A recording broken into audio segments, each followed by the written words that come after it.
مسائل منصوصہ متعارضہ کہ مسئلہ نص میں قرآن یا حدیث میں موجود ہو لیکن ایک مسئلے پر آیتیں دو آ جائیں یا ایک مسئلے پر حدیثیں دو آ جائیں، اب ان میں کس آیت پہ عمل کریں یا کس حدیث پہ عمل کریں یہ عام آدمی کے بس میں نہیں، یہاں کسی عالم اور مجتہد کی حاجت پڑے گی۔ پہلے مسئلہ قرآن کریم سے دیکھ لیں، سورۃ البقرہ آیت نمبر 234، والذین یتوفون منکم ویذرون ازواجا یتربصن بانفسہن اربعۃ اشہر وعشرہ، خامد فوت ہو گیا تو عورت کی عدت 4 ماہ اور 10 دن ہے جب عورت حاملہ نہ ہو۔ اور دوسری آیت 240 نمبر، والذین یتوفون منکم ویذرون ازواجا وصیۃ لازواجہم متاعا الی الحول غیر اخراج، خامد فوت ہو گیا تو عورت کی عدت 1 سال ہے۔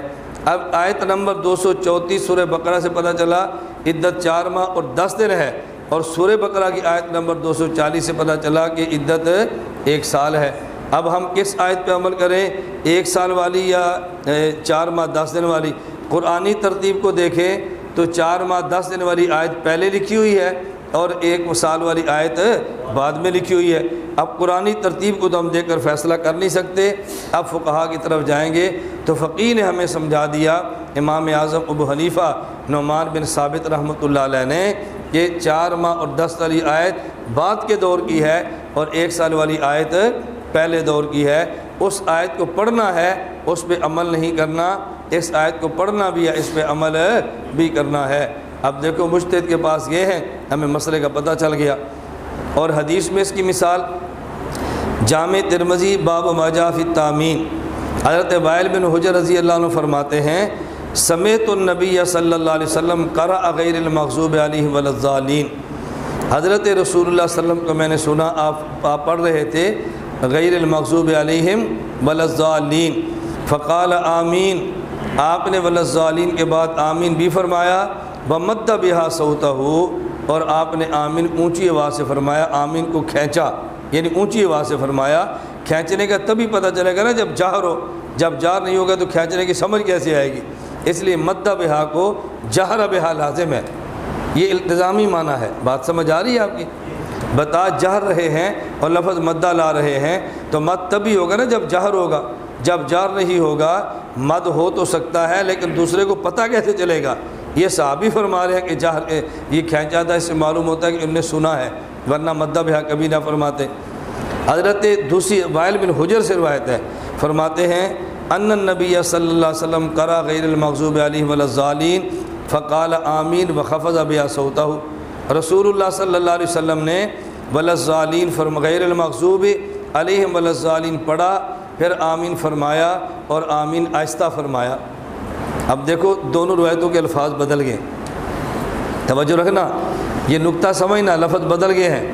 لوگوں نے آپ کے اوپر سوال کرنا ہے کہ حضرت وائل کو پتہ کیسے چلا کہ آمین آہستہ پڑھی ہے؟ پتہ تب چلے گا نا جب حضور آمین اونچی آواز سے پڑھیں گے، ان کو کیا پتہ کہ آمین آہستہ پڑھی ہے؟ جب آہستہ پڑھی ہے انہوں نے سنا ہی نہیں ہے تو پتہ کیسے چلا کہ آمین پڑھ رہے ہیں؟ سوال سمجھ آ گیا؟ اب ذرا حدیثوں کے لفظوں پہ غور کرنا۔ پہلی روایت کیا ہے؟ سمعت النبی صلی اللہ علیہ وسلم قرأ غیر المغضوب، میں نے سنا کہ حضور نے غیر المغضوب پڑھا اور آمین پڑھا اور مدہ بہا صوتہ۔ اور دوسری روایت کیا ہے؟ ان النبی قرأ غیر المغضوب، یعنی ہے کہ میں نے سنا۔ بات سمجھ آ رہی ہے؟ پہلی روایت میں ہے کہ میں نے سنا، آمین بھی سنی ہے اور مدہ بہا بھی سنا ہے، اور دوسری روایت میں یہ نہیں ہے کہ میں نے سنا بلکہ فرمایا کہ حضور نے پڑھا، لیکن ان کو یہ کیسے پتہ چلا یہاں پہ آمین فرمایا ہے؟ آؤ تک گیا آؤ تو ساڑھا نیٹ سبق چھوڑنے نے تقریباً 2 لاکھ سوا لاکھ۔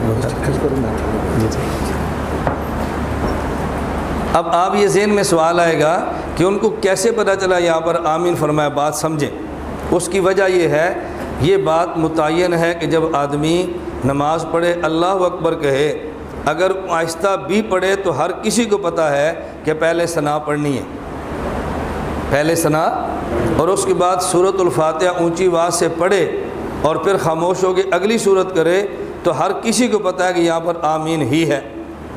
اس لیے فرماتے ہیں کہ نبی پاک صلی اللہ علیہ وسلم نے غیر المغضوب علیہم ولا الضالین پڑھا، یہ نہیں فرمایا اگلی بات میں نے سنی ہے، فرمایا وقال آمین، آمین فرمایا، چونکہ یہ جگہ آمین کہنے کے لیے متعین ہے کہ آمین ہی کہا، لیکن اونچا تھا آہستہ، فرماتے خفضا، پتہ کیسے چلا؟ وہ تو ہے ہی متعین، تو متعین کے لیے تو پتہ چلنے کی ضرورت ہی نہیں ہے نا۔ تو ایک مثال آیت کریمہ سے آ گئی اور ایک مثال حدیث مبارکہ سے آ گئی۔